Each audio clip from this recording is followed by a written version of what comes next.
We want to talk to you real quick about the committee selection process. It's going to be opening up very soon. We want to share with you maybe some tips and recommendations, not only for yourself, but also in the process that we'll be going through and making selections.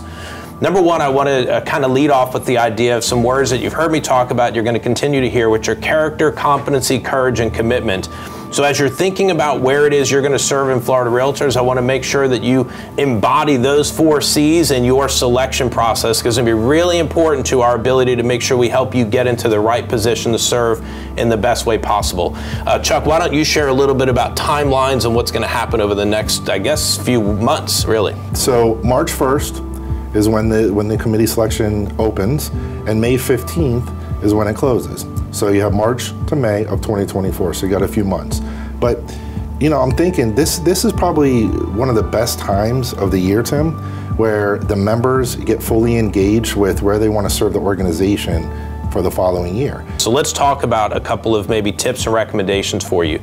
Number one, you heard me say earlier about competency. Make sure you're picking a committee that you are truly competent in, something you've experienced in, something that you can walk in day one and know that you can contribute to the conversation and ultimately help us get to the best decision, the best outcome for our association and the members that we serve.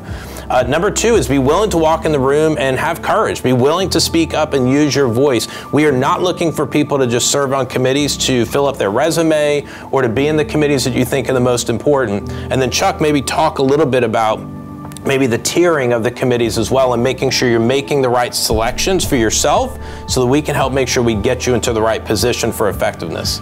You have 5 choices, right? So you're supposed to rank number 1 as obviously the one that you could be the most proficient in and have the expertise and bring the knowledge to move the organization forward, and then on down to 5. But there are different tier levels that we like to consider, right? So some of the ones that are thrown out is finance, you know, public policy, exec, NAR strat. Those are the type of committees that you need a certain experience and education, because things in those committees move pretty fast, and they arguably have the most impact on our organization in a short amount of time, right? It's not to say that others are less important, which are absolutely not. I mean, all the committees together run our organization.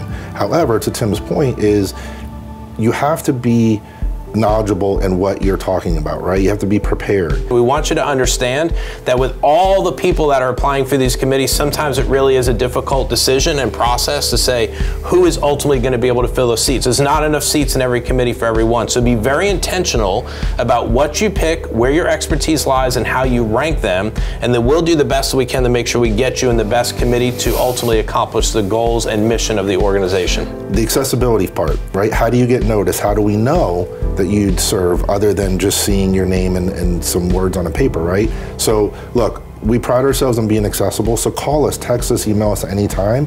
However, there's another component. You know, you can visit these committees, you can ask questions afterwards, you can talk to the liaison for the committee.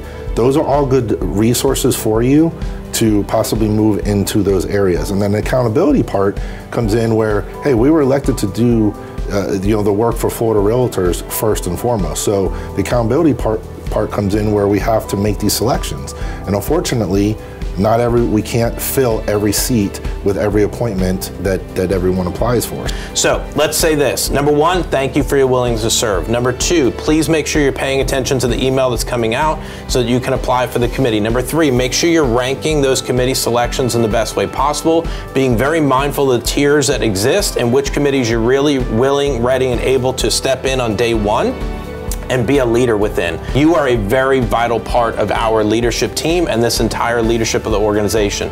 So your involvement, your willingness to serve at the committee level is vital to our success as an organization. So thank you. We look forward to working with you. As said, we're always available. We're always going to work to be accessible to you. And remember that we're always approachable. So stop, say hi to us, make sure we know what's going on, and make sure that we're doing the best we can to serve you in the best way possible. So you'll see us around, give us a little fist bump. Yes, when you see us, make sure you know that we're accessible and we're grateful you're willing to serve. Thank you.